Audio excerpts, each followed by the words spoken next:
Yesus adalah terang dunia. Injil Yohanes pasalnya yang ke-8 ayat 12 sampai ayatnya yang ke-14. Kita akan baca firman ini bersama-sama. Saya akan hitung dalam hitungan yang ketiga dan kita akan mulai. Sudah ketemu semua? Amin. Mari kita mulai. 2, 3. Maka Yesus berkata pula kepada orang banyak, katanya, "Akulah terang dunia. Barang siapa mengikut aku, ia tidak akan berjalan dalam kegelapan, melainkan ia akan mempunyai terang hidup." Kata orang Farisi kepadanya, "Engkau bersaksi tentang dirimu, kesaksianmu tidak benar." Jawab Yesus kepada mereka, katanya, "Biarpun aku bersaksi tentang diriku sendiri, namun kesaksianku itu benar. Sebab aku tahu dari mana aku datang dan kemana aku pergi. Tetapi kamu tidak tahu dari mana aku datang dan kemana aku pergi." Bisa beri tepuk tangan untuk firman Tuhan ini? Amin. Saudara-saudara, kalau kita membaca Alkitab, kita akan mendapatkan begitu banyak gelar-gelar dari Tuhan Yesus Kristus. Contoh, saudara baca Yesaya pasal 9 ayat yang ke-5. Di situ gelarnya adalah Yesus itu disebut sebagai penasihat ajaib. Yesus itu disebut sebagai Allah yang perkasa. Yesus itu disebut sebagai Raja Damai, bahkan juga disebut sebagai Bapa yang kekal. Bahkan juga Yesaya menyebutkan bahwa Yesus itu adalah taruk yang tumbuh dari pangkalnya Yesaya. Dan juga ketika Yesus lahir, salah satu gelar saudara yang disebut di dalam Injil adalah Immanuel.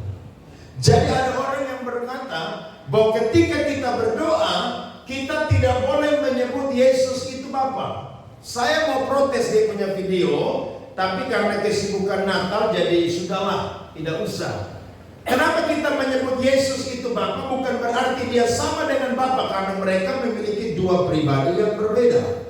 Tapi ingat, salah satu gelar daripada Yesus Kristus pun juga adalah Bapa yang kekal. Tetapi saudara-saudara, ada salah satu gelar yang diangkat di dalam perjanjian baru yang kita baca malam hari ini adalah Yesus adalah terang dunia. Saudara, kata atau gelar terang dunia ini mengandung dua pengertian. Pengertian yang pertama adalah Yesus ingin mengatakan bahwa dia adalah satu-satunya terang yang menyinari umat yang berada di dalam kegelapan. Yohanes pasal 1 ayat 4 sampai ayat yang ke-5 firman Tuhan berkata, "Dalam dia ada hidup dan hidup itu adalah terang manusia. Terang itu bercahaya di dalam kegelapan dan kegelapan itu tidak apa saudara? Menguasainya." Saya yakin saya dan saudara akan lebih suka ada di tempat yang terang. Betul atau tidak? Yang suka ada di tempat yang gelap adalah setan saja. Makanya kalau ada orang pacaran di tempat yang gelap, itu anak-anak setan.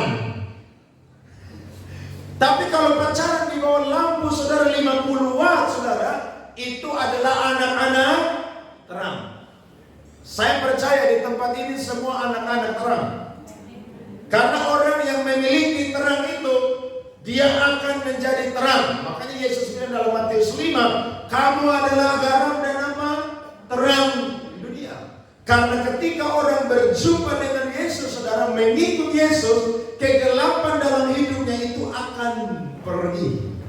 Yang kedua saudara, arti dari Yesus adalah terang. Yesus mau berkata bahwa dia itu diutus oleh Bapanya dengan satu tujuan, yakni mau untuk menyelamatkan manusia. Yohanes 8 ayat 42 Alkitab berkata, kata Yesus kepada mereka, "Jikalau Allah adalah Bapamu, kamu akan mengasihi aku, sebab aku keluar dan datang dari Allah. Dan aku datang bukan atas kehendakku sendiri, melainkan Dialah yang mengutus aku." Saya dan saudara ingatkan, waktu Matius catat tentang Natal, ada satu kelompok orang yang berangkat dari timur, namanya adalah orang Majus. Mereka itu melihat ada satu bintang yang sangat berbeda dari bintang yang lain. Dan mereka harus mengikuti tuntunan bintang itu. Dan akhirnya mereka itu sampai di tempat di mana Yesus itu dilahirkan. Menarik sekali, karena waktu Tuhan menciptakan ini alam semesta dan segala isinya, bahkan sebelum menciptakan manusia, yang paling pertama Tuhan cipta itu apa, saudara-saudara? Terang. Kenapa? Karena terang itu memang baik. Kegelapan itu, saudara-saudara, tidak baik. Jadi kalau kita baca ayat 12 tadi, maksud dari perkataan Yesus adalah Yesus itu sedang membedakan dirinya, bahkan juga membandingkan dirinya dengan kelompok-kelompok yang jahat pada waktu itu, yang adalah anak-anak kegelapan. Yesus mau berkata bahwa dia itu bukan dari gelap, tapi dia itu adalah terang, sehingga orang yang mengikut dia pasti akan melakukan perbuatan-perbuatan yang baik. Nah, kita akan lihat ada 3 kelompok. Yang pertama, saudara buka Yohanes pasal 7 ayat 4 sampai 5. Alkitab berkata, sebab tidak seorang pun berbuat sesuatu di tempat tersembunyi, jika ia mau diakui di muka umum. Jikalau engkau berbuat hal-hal yang demikian, tampakkanlah dirimu kepada dunia. Sebab saudara-saudaranya sendiri pun tidak percaya kepada Yesus. Saudara-saudara Tuhan Yesus saja tidak percaya bahwa dia adalah Mesias. Dia adalah Tuhan. Sehingga Markus, saudara, pasalnya yang ketiga ayat 20 sampai ayat 21, di situ mereka berkata bahwa Yesus ini tidak waras lagi. Saudara buka firman Tuhan Markus 3 ayat 20 sampai 21. Kemudian Yesus masuk ke sebuah rumah, maka datanglah orang banyak berkerumun pula, sehingga makan pun mereka tidak dapat. Waktu kaum keluarganya mendengar hal itu, mereka datang hendak mengambil dia. Sebab kata mereka, ia apa, saudara? Tidak waras lagi. Jadi kalau saudara ikut Tuhan dan orang bilang saudara tidak waras lagi, itu alkitabiah. Iya dong. Karena Yesus kita, Tuhan kita, penyelamat kita saja disebut oleh saudara-saudaranya adalah tidak waras lagi. Tidak waras bukan karena Yesus itu adalah orang yang benar-benar sedang sakit, tapi bagi mereka Yesus itu melakukan perbuatan-perbuatan yang itu tidak masuk akal. Mereka lupa bahwa dia adalah Mesias. Jadi saudara-saudaranya berkata, dia ini adalah orang yang sedang sakit dan dia ini tidak waras lagi. Itu kelompok yang pertama. Jadi saudara, ada orang yang percaya saya dan saudara itu anak Tuhan, tapi ada orang yang tidak percaya, termasuk keluarga saya dan saudara sendiri, yang menganggap saya dan saudara adalah orang yang tidak waras. Karena saudara bukan lagi melakukan perbuatan gelap, tapi melakukan perbuatan terang. Orang yang ikut Tuhan, saudara, dia akan berhenti, stop, saudara, melakukan perbuatan-perbuatan yang jahat. Nah, yang kedua kelompoknya adalah rohaniawan Yahudi. Mereka berkata, saudara, bahwa Yesus ini bukan Mesias, sehingga mereka terus berusaha untuk membunuh Yesus. Alkitab berkata, Yohanes 7 ayat 25 sampai 26. Beberapa orang Yerusalem berkata, bukankah dia ini yang mereka mau bunuh? Dan lihatlah, ia berbicara dengan leluasa dan mereka tidak mengatakan apa-apa kepadanya. Mungkinkah pemimpin kita benar-benar sudah tahu bahwa ia adalah Kristus? Mereka ini mau bunuh Yesus. Terus cari cara, terus jebak Yesus, terus coba Yesus, karena bagi mereka Yesus itu bukan Mesias. Masa Mesias anak tukang kayu? Masa Mesias itu datang dari Galilea? Bagi mereka Yesus itu hanya sekedar anaknya Yusuf. Dan ketika Yesus melakukan mujizat, mengajar, mereka cari cara, saudara, untuk menjebak. Makanya saudara perhatikan di ayat sebelumnya, ada seorang perempuan yang mereka jebak dan mereka bawa ke Tuhan Yesus. Mereka bilang, Guru, hukum Musa berkata bahwa perempuan yang melakukan perzinahan dia harus dilempar batu sampai mati. Waktu Yesus dengar itu, Yesus ada di posisi yang sulit. Kenapa? Karena kalau dia bilang bahwa perempuan ini harus dihukum mati, dilempar batu oleh mereka, maka Yesus sedang melanggar hukum Romawi. Sebab orang Yahudi ada di bawah kekuasaan Romawi. Tetapi kalau Yesus bela perempuan ini pun juga, maka Yesus ini sedang melawan hukum Musa. Yesus sangat bijaksana. Dia berkata, kalau ada di antara kalian yang tidak berbuat dosa, kalianlah yang pertama kali melempar perempuan ini. Alkitab berkata, mereka pergi satu demi satu meninggalkan perempuan ini. Saudara baca Alkitab, Yesus itu saudara-saudara selalu baik kepada orang yang berdosa. Yesus itu selalu memberikan kesempatan kepada orang yang berdosa. Justru di dalam Alkitab, Yesus paling marah kalau ada orang yang merasa paling benar dan merasa suci. Itu Tuhan paling marah. Tapi kalau ada orang yang berdosa, saudara, Yesus selalu kasih kesempatan. Nah, ini orang-orang Yahudi, khususnya ini para rohaniawan, orang Farisi, ahli Taurat, mereka ini saudara berusaha mau bunuh Yesus. Kenapa? Karena mereka bukan anak terang, mereka anak gelap. Siapakah anak gelap itu saudara? Anak-anak iblis.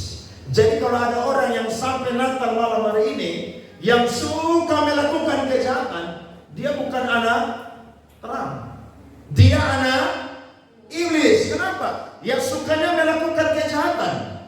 Kalau anak terang tidak akan. Dia benci. Kenapa? Karena Alkitab berkata Tuhan itu sangat menyukai hukum dan keadilan. Tuhan tidak suka dengan kejahatan. Dan yang ketiga adalah orang-orang awam Yahudi yang juga tidak percaya dan mau membunuh Yesus. Saudara perhatikan pasal 8 ayat 39a. Alkitab berkata, jawab mereka kepada Yesus, Bapa kami ialah Abraham. Kata Yesus kepada mereka, jikalau sekiranya kamu anak-anak Abraham, tentulah apa saudara? Kamu mengerjakan pekerjaan yang dikerjakan oleh Abraham. Lihat 40, tetapi yang kamu kerjakan ialah apa? Berusaha membunuh aku. Mereka ini jahat sekali. Yesus ingin menelanjangi semua perbuatan mereka. Sehingga waktu Yesus berkata, aku adalah terang dunia, setiap orang yang mengikut aku, maka dia tidak akan lagi hidup dalam kegelapan dan melakukan perbuatan-perbuatan yang gelap. Jadi kalau Natal ada orang masih suka mabuk, itu bukan anak terang, itu anak gelap. Kenapa? Karena kalau anak terang pasti stop mabuk. Apakah orang yang dulu pernah mabuk dan sudah bertobat, apakah masih punya keinginan untuk minum mabuk lagi? Saya yakin manusia ini kadang-kadang ada di posisi yang kuat, kadang-kadang ada di posisi yang lemah. Sehingga firman Tuhan bilang roh penurut, daging lemah. Tapi saya yakin kalau dia anak terang, dia ingat perkataan dari Alkitab, matikanlah apa saudara? Kedaginganmu. Salah satu perbuatan daging adalah apa? Kemabukan. Apalagi saudara, pesta pora. Orang menyambut Natal bukan ibadah, ya, mensyukuri kesempatan yang Tuhan masih beri, tapi pakai Natal untuk apa? Putar lagu dunia, dansa-dansa, joget-joget saudara, ditemani apa? Moke. Itu bukan anak-anak terang. Kalau anak-anak terang, saya yakin benci hal itu. Apalagi saudara, ada orang yang sudah merayakan Natal sampai tahun ini, hari ini, tapi masih apa? Hidup dengan selingkuhannya. Masih suka apa? Berzina. Masih suka apa? Cabul. Masih suka apa saudara? Menyembah berhala dan lain sebagainya. Itu bukan anak-anak terang. Ada amin saudara? Anak terang saudara, benci dengan perbuatan-perbuatan gelap yang jahat, bahkan dia sudah berhenti total melakukan hal-hal demikian. Waktu Yesus hadir, dia berkata, dia adalah terang dunia. Jadi Tuhan kita adalah Tuhan yang terang. Ketika dia menerangi kehidupan kita, saya dan saudara itu keluar dari gelap. Makanya eklesia itu artinya apa? Orang yang dipanggil keluar dari apa? Kegelapan. Menuju apa? Menuju terang Tuhan yang ajaib. Jadi kita semua ini mantan orang-orang gelap. Amin. Gelap bukan warna kulit saudara yang gelap, tapi perbuatan-perbuatan kita saudara dulu adalah gelap. Gelap artinya apa? Jahat. Saudara yang daftar sendiri, saya dan saudara punya perbuatan jahat. Tapi saya percaya Yesus berkata, akulah terang dunia. Dia sedang ingin berkata bahwa kalau orang ikut dia, maka orang akan berhenti melakukan perbuatan-perbuatan yang jahat. Nah, kita akan lihat dari kisah ini ada dua pelajaran bagi saya dan saudara yang menjadi berkat. Mengapa Yesus berkata dia adalah terang dunia, dan setiap orang yang mengikuti dia tidak akan lagi berjalan di dalam kegelapan. Bahkan mengikut Yesus adalah sebuah keharusan. Yang pertama saya catat adalah orang yang tidak mau hidup, tidak mau percaya kepada Yesus adalah Mesias atau firman hidup, maka dia akan terus saudara melakukan perbuatan-perbuatan yang jahat. Alkitab berkata di dalam saudara-saudara Yohanes pasal 6 ayat 47 sampai 51. Alkitab berkata, aku berkata kepadamu, sesungguhnya barang siapa percaya, ia mempunyai hidup kekal. Akulah roti hidup. Nenek moyangmu telah makan mana di padang gurun dan mereka telah mati. Inilah roti yang turun dari surga. Barang siapa makan daripadanya, ia tidak akan mati. Akulah roti hidup yang telah turun dari surga. Jikalau seorang makan dari roti ini, ia akan hidup selama-lamanya. Dan roti yang kuberikan itu ialah dagingku yang akan kuberikan untuk hidup dunia. Saudara, Yesus mau supaya orang-orang yang melakukan perbuatan gelap itu bertobat. Karena orang yang tidak mau terima Yesus adalah sang firman, saudara-saudara, maka mereka itu akan terus melakukan perbuatan-perbuatan yang gelap. Tidak heran kalau saya dan saudara rajin baca Alkitab, setia baca Alkitab, maka Alkitab ini saudara akan mengikis perbuatan-perbuatan jahat yang saya dan saudara lakukan. Kenapa? Karena Alkitab ini sama seperti cermin. Alkitab berkata, jangan ada padamu Allah lain di hadapanmu. Berarti waktu saudara baca Alkitab, saudara ambil kesimpulan, tidak boleh ada Tuhan selain Yesus Kristus. Tapi kalau anak gelap saudara tidak mau dengar firman, tidak mau turut firman, Tuhan ada dua. Makanya saya kota beberapa bulan lalu, dulu orang Timor saudara, ya, suku Timor, mereka punya Tuhan kedua, Uis Neno dan Uis Pa. Orang Rotterdam begitu, orang Chinese begitu. Hampir semua orang saudara, semua suku bangsa di dunia, kalau mereka belum terima Yesus sebagai firman hidup, mereka itu akan punya banyak Allah.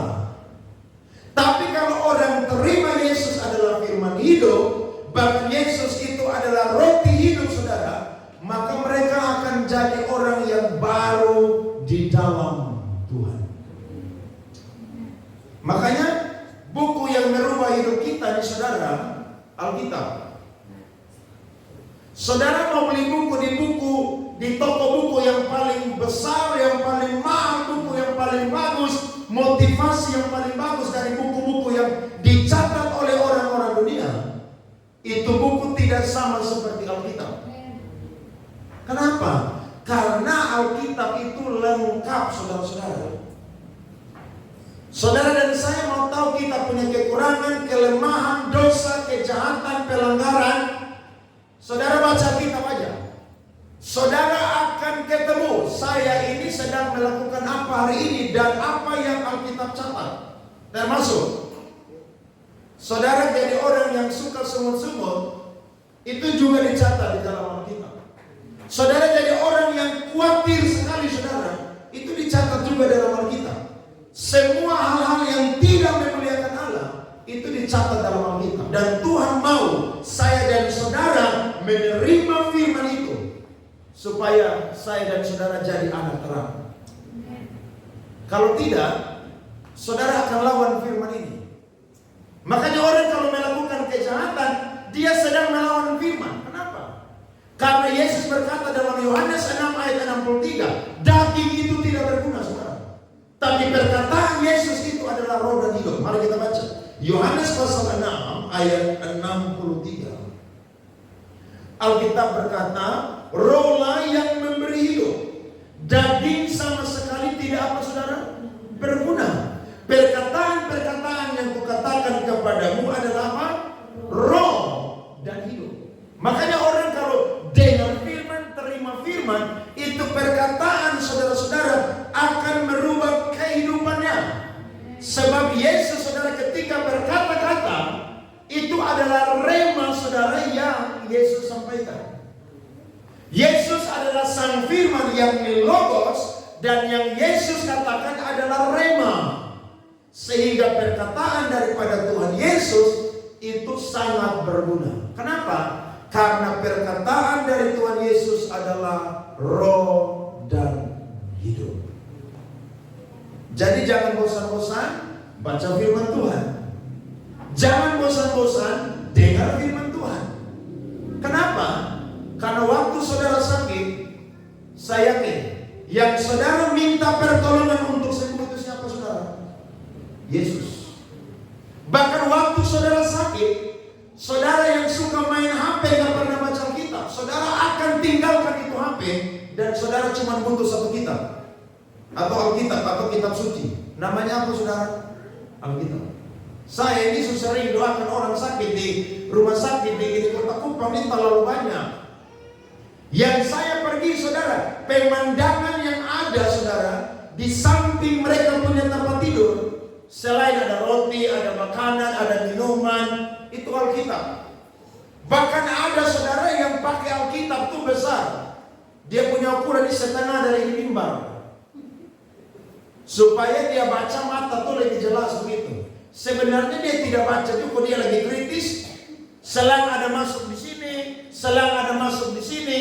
Bagaimana dia bisa angkat tangan? Gak bisa dong. Siapa yang bacakan buat dia? Ya orang yang jaga. Dia sakit, udah buat orang susah, suruh baca firman Tuhan lagi, saudara. Tapi kalau saudara suka baca Alkitab, saudara sakit, saya yakin saudara nggak perlu suruh orang baca pun juga, saudara selalu ingat firman Tuhan. Kenapa? Karena firman Tuhan adalah isi hati dari Tuhan Yesus. Firman Tuhan adalah perkataan daripada Tuhan Yesus. Sehingga saya dan saudara harus terima firman Tuhan. Harus itu. Kalau tidak, minta maaf ya, saya dan saudara menolak firman, tidak mau terima firman. Paulus bilang begini, orang-orang begitu, itu pikiran mereka telah dibutakan oleh ilah zaman ini. Sebab Paulus bilang, bukan diri kami yang kami beritakan, tapi Yesuslah yang kami beritakan. Ada amin? Jadi saudara datang gereja, datang ibadah. Poin dari ibadah itu adalah apa? Firman Tuhan.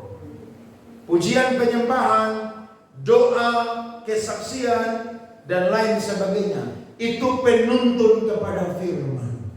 Tapi puncak saudara dari ibadah itu adalah apa? Menyampaikan firman Tuhan. Makanya saudara ingat satu perempuan di Filipi, namanya Lydia. Waktu Paulus sedang ajar firman, dia konsentrasi dengan firman. Hatinya dijamah, hatinya terbuka, dan dia terima Injil pada waktu itu. Dan sejarah mencatat, Dia adalah salah satu orang yang menjadi pendiri bagi gereja Filipi. Jadi waktu kita dengar firman di malam Natal ini, mari saya dan saudara ubah hal-hal yang tidak menyenangkan. Ada amin? Saya dan saudara yang paling tahu kira-kira yang tidak menyenangkan Tuhan itu apa sih? Makanya saudara pulang, saudara daftar, saudara punya perbuatan-perbuatan yang tidak berkenan di tahun ini, coba catat. Kira-kira ada yang berani nggak? Waktu saudara catat, saudara foto dan saudara kasih naik di story WA. Ada yang berani? Iya dong. Jangan kasih naik yang baik-baik saja. Coba saudara kasih naik yang jahat. Kira-kira waktu ada yang lihat, berapa banyak yang kasih love? Berapa banyak yang komen saudara punya story? Saya yakin anak terang itu saudara tidak akan menutupi dosa dan kesalahan. Dia akan mengaku. Sekalipun mungkin dia malu. Tapi saya yakin, saya dan saudara ketika bongkar dosa, itu yang malu bukan saya dan saudara.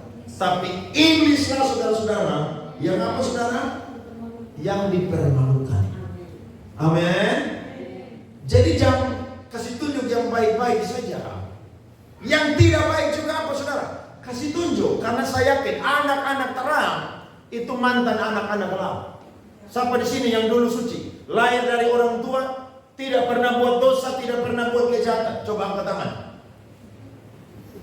Saya doa supaya pulang malam saudara diangkat hidup-hidup ke surga itu malam Natal. Tidak kan?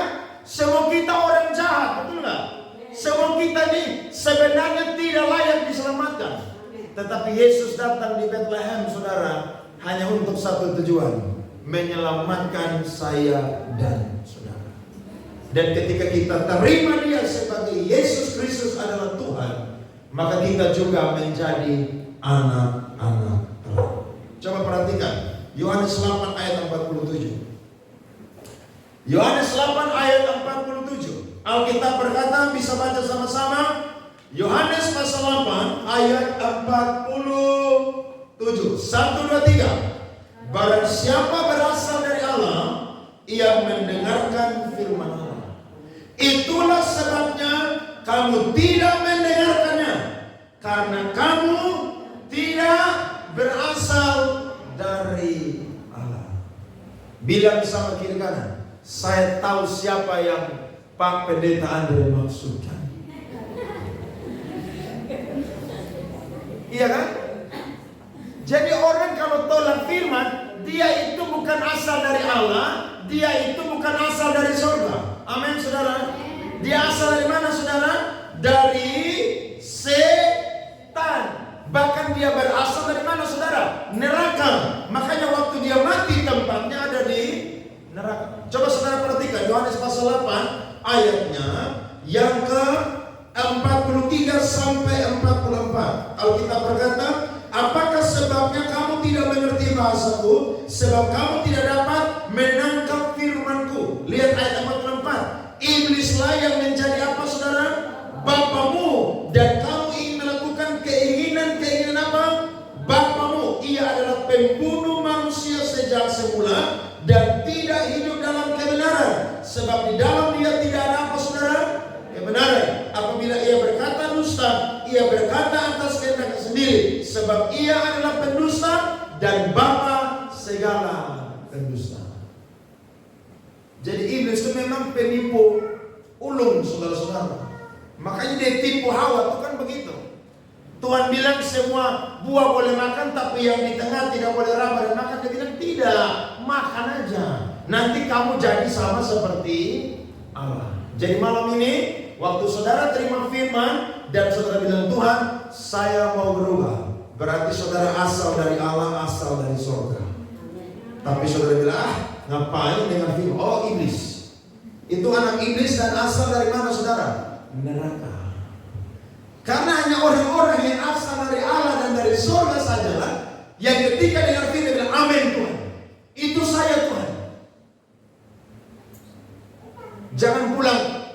Ada yang bilang, kamu tadi dengar firman nggak? Wih, firman tadi luar biasa, memberkati, menegur, menampar. Maksudnya, ya iya menampar kamu begitu. Loh, firman itu pedang bermata dua. Gak ada yang tersembunyi, saudara. Saya dan saudara mau buat apa? Yang mampu untuk menunjukkan adalah apa? Firman Tuhan. Kalau orang tidak mau percaya kepada Yesus sang firman, maka mereka akan apa? Akan mati dalam dosa. Itu yang pertama.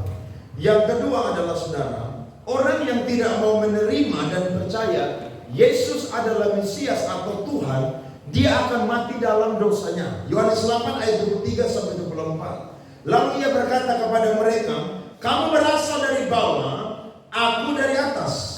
Kamu dari dunia ini, aku bukan dari dunia ini. Karena itu tadi aku berkata kepadamu bahwa kamu akan mati dalam dosamu. Sebab jikalau kamu tidak percaya bahwa akulah dia, kamu akan mati dalam apa? Dosamu. Sampai hari ini saudara, ada banyak orang yang tidak mau percaya Yesus itu adalah Tuhan. Sangat banyak. Termasuk ada orang-orang Kristen pun juga. Tadi saya lagi santai-santai, ada kawan pendeta kirim satu video. Video itu isinya adalah Yesus itu bukan Tuhan karena Yesus itu pernah menikah. Ini orang gila.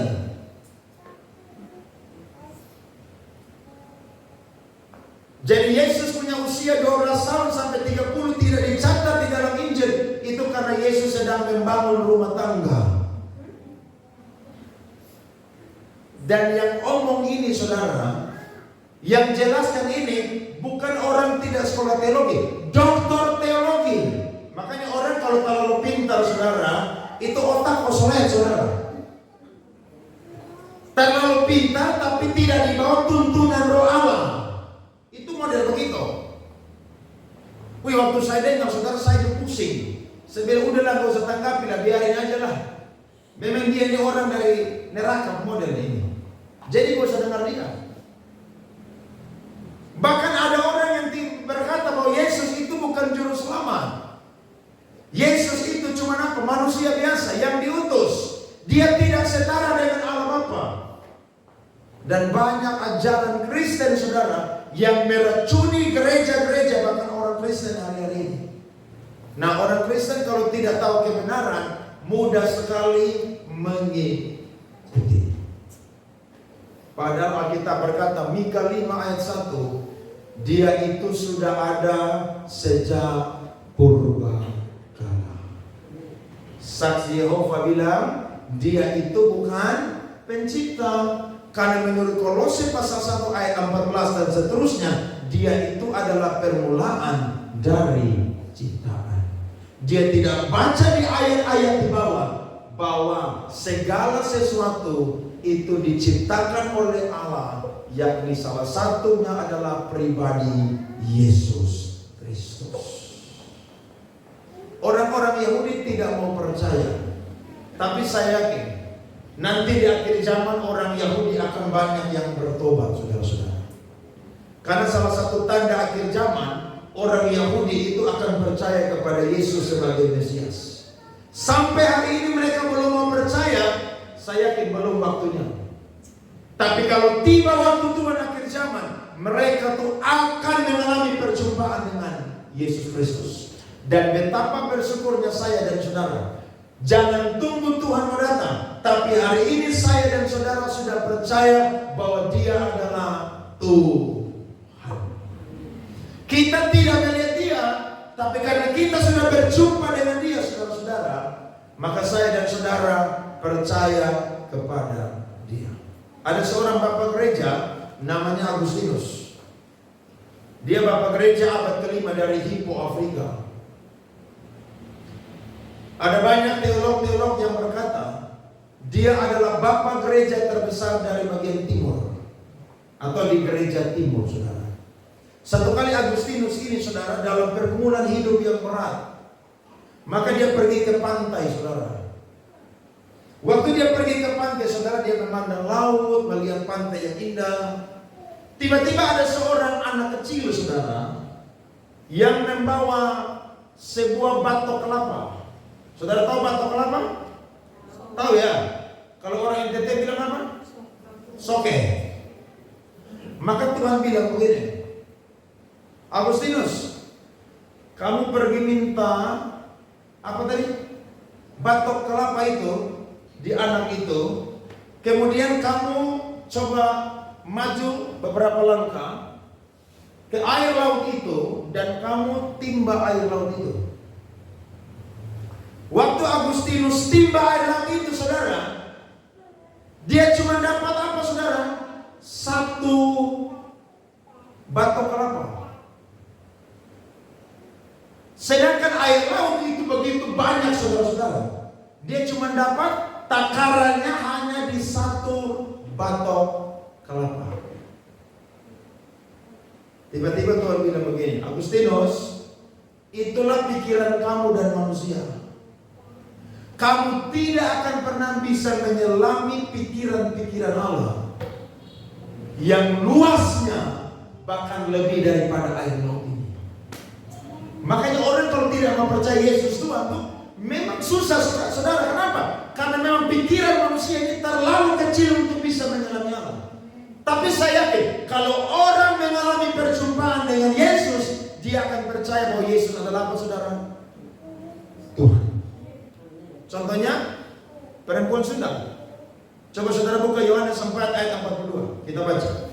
Yohanes 4 ayat 42. Alkitab berkata, dan mereka berkata kepada perempuan itu, kami percaya, tetapi bukan lagi karena apa yang kau katakan. Sebab kami sendiri telah apa? Mendengar dia, dan kami tahu bahwa dialah benar-benar Juru Selamat dunia. Ada amin, saudara? Amin. Jadi hanya orang yang mengalami Tuhan secara pribadi saja yang akan percaya bahwa Yesus itu adalah Tuhan. Bagaimana cara kita mengalami Tuhan secara pribadi? Buka hati, terima Yesus. Waktu ada tawaran untuk percaya Yesus, jangan berlambat-lambat. Makanya saya tuh, saudara, diberkati dengan tema Natal tahun ini. Marilah sekarang kita pergi ke Bethlehem. Kenapa di situ ada kalimat sekarang? Karena untuk berjumpa dengan Yesus jangan tunda-tunda, saudara-saudara. Iya. Waktu malaikat itu kembali naik ke surga, maka para gembala ini berkata, mari sekarang kita pergi ke Bethlehem. Mengapa mereka mau pergi ke Bethlehem dan harus segera? Karena di situ ada Juru Selamat. Saya percaya bahwa malam Natal ini ada banyak orang yang kembali kepada Kristus. Malam Natal ini ada banyak orang yang mempercaya bahwa Yesus itu adalah Tuhan. Kalau ada saudara yang mungkin sedang ragu karena saudara punya masalah, Tuhan tidak jawab-jawab, saudara punya pergumulan, saudara bilang Tuhan itu tidak ada. Kalau Tuhan ada, buktinya mana? Saya masih punya masalah hari ini. Kalau Tuhan ada, mana mujizat yang Tuhan sediakan bagi saya? Saya mau bilang, sekalipun Tuhan tidak kelihatan, bahkan saya dan saudara tidak merasakan mujizat berkat pertolongannya, tapi dia ada bagi saya dan saudara. Tidak pernah sedetik pun Tuhan Yesus meninggalkan saya dan saudara. Tidak bisa. Karena memang dia Tuhan. Dia itu roh. Tidak kelihatan, saudara. Tapi banyak perkara ajaib yang Tuhan nyatakan. Buktinya apa? Biar saudara punya masalah, pergumulan, tantangan, tapi masih bisa ada kesempatan datang ibadah malam Natal lagi. Saudara masih bisa bernafas. Kenapa? Natal ini banyak orang meninggal, saudara. Ya, saya pantau orang punya story, sebentar ada yang mati di sini lah, di sana lah. Tidak sakit, saudara. Duduk-duduk apa? Mati. Saya tanya kenapa mati? Jantung. Makanya saudara makan daging babi ukur-ukur ya. Nanti masuk tahun baru banyak yang kena penyakit. Ya. Imbangi dengan ikan, imbangi dengan apa? Sayur, ya. Supaya apa? Kolesterol jangan naik, darah tinggi jangan naik, asam urat jangan naik, ya. Saudara bilang darah Yesus lebih tinggi dari yang lain. Jadi hantam saja. Saudara sesaat. Belum saudara makan kue basah, kue kering, itu gulanya banyak sekali, saudara. Iya kan? Makanya waktu kita beberapa tahun yang lalu ada acara di Astor, ada ibu pendeta bilang, Pak Andre, saya ini benci dengan pendeta kalau doa makan tuh. Kenapa? Mereka doa, Tuhan kuduskan, sucikan semua yang ada di sini supaya kami makan, kami sehat diberkati. Sehat apa? Kamu makan babi banyak begitu tuh nggak sehat.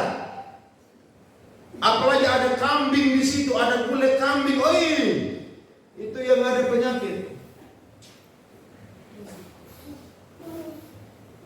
Pendeta Yeremia Ring, dia pendeta karismatik pertama dalam sejarah karismatik di Indonesia yang berkhotbah di Gelora Bung Karno. Waktu dia khotbah KKR tahun 90, itu yang worship leader itu pendeta Ulwin Adi Abraham, ketua sinode GDI sekarang. Dia pulang pelayanan saudara karena lapar, makan sate kambing, makan banyak sekali. Waktu dia lewat duren, saudara sopir berhenti sedikit makan duren. Nah itu kan pantangan saudara, mati langsung. Banyak orang sedih, kenapa? Karena dia adalah pionir daripada kebangunan rohani karismatik yang ada di Indonesia. Tapi usianya singkat, kenapa? Karena salah makan saudara. Jadi kalau saudara makan apa, minum air putih saja. Itu netral saudara. Dan jangan Coca-Cola, Fanta, Sprite sebentar, keracunan saudara, mati kita. Ya. Jadi ayo percaya Yesus adalah Tuhan. Ada amin? Orang kalau tidak percaya Yesus saudara akan binasa. Ayat terakhir Yohanes 3:36. Mari baca sama-sama. Yohanes 3:36. Barang siapa percaya kepada Anak, ia beroleh hidup yang kekal. Tetapi barang siapa tidak taat kepada Anak, ia tidak akan melihat hidup, melainkan murka Allah tetap ada di atasnya. Jadi kalau orang lain tidak mempercayai Yesus adalah Tuhan Juru Selamat, saudara dan saya harus percaya. Amin. Harus percaya. Karena kalau dia bukan Juru Selamat, ngapain dia datang ke dunia tinggalkan surga? Kalau dia bukan Juru Selamat, mengapa Lukas 2 ayat 11 berkata, hari ini telah lahir bagimu apa? Juru Selamat, Kristus Tuhan. Di mana saudara? Kota Daud. Saudara lebih percaya kata malaikat daripada kata penyesat? Saya lebih percaya kata malaikat. Karena malaikat diutus dari surga. Sedangkan penyesat itu saudara ikut iblis. Saya lebih percaya kepada malaikat. Karena malaikat diutus oleh Allah dan sampaikan, hari ini telah lahir bagimu Juru Selamat di kota. Saya yakin dan percaya berita Natal disampaikan malam ini di semua gereja bahkan seluruh dunia. Dan saya yakin tema besar ataupun juga poin besar dari pemberitaan Injil adalah Yesus itu adalah Tuhan dan Juru Selamat. Semua agama bisa omong moral, bisa omong etika. Tapi tidak berani semua orang di luar Kristen yang berani berkata bahwa Yesus itu adalah Tuhan dan Juru Selamat. Tidak akan berani. Kenapa? Karena kalau mereka berani berkata demikian, mereka harus percaya dan terima Yesus sebagai Tuhan dan Juru Selamat. Hanya orang yang sudah menerima terang itu dan menjadi anak-anak teranglah yang berani berkata Yesus adalah Tuhan dan Juru Selamat. Kita berdoa supaya Natal tahun ini banyak orang bertobat. Amin. Banyak orang kembali kepada Tuhan. Kalau ada yang tidak mau bertobat, ya, masih suka minum keras, melakukan perbuatan-perbuatan jahat, memang mereka bukan berasal dari Allah, tapi berasal dari iblis. Dan asal mereka dari neraka, mereka akan kembali juga ke neraka. Saya percaya kita semua pulang malam hari ini. Yang pertama, terima Yesus sebagai Sang Firman hidup. Pribadinya adalah Logos dan perkataan-perkataannya adalah Rema. Dan yang kedua, percaya bahwa dia adalah Mesias, sebab dia sudah ada di dunia dan nanti dia akan datang yang kedua kali. Dia berjanji pasti dia akan tepati nabi-nabinya. Tuhan berkati kita semua di malam Natal pada malam hari ini.